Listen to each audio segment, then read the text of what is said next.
Magandang araw po sa inyong lahat. Ako po si Andre Dardo at narito po ako upang ipahayag ang aking sariling kwento ng paglalakbay.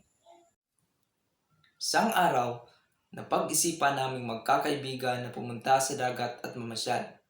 Kasama ko rito ay sina John, Ryan at Clarence. Maaga pa lang ay abala na kami sa paghahanda ng aming mga dadalhin sa gagawin naming pamamasyal. Mayroon sa aming nagdala ng saging at kamote.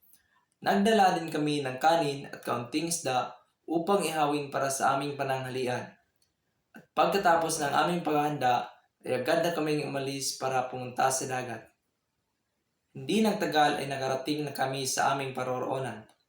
Bigla kong naisip na mas masaya siguro ang aming pamamasyal kung nakasakay kami ng bangka.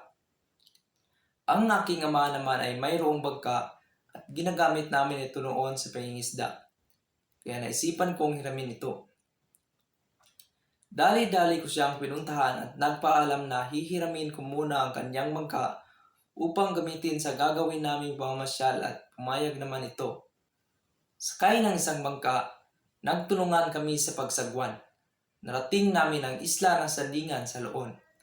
Dahil tanghali na nang kami ay nakarating, agad na kami naghanda ng aming pananghalian.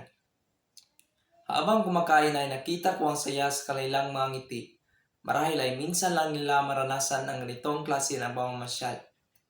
Pagkatapos ay agad kaming nagligpit at naglakad-lakad sa tabi ng dagat. In-enjoy namin ang bawat oras ng aming pamamasyal at sinigurado na hindi kami magsisisi pag-uwi.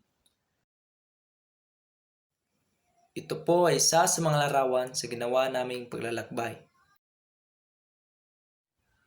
Totoo nga talaga na mas masaya ang isang paglalakbay kapag kasama mo ang mga tunay mong kaibigan. At dito po nagtatapos ang aking kwento. Maraming salamat po sa pakikinig.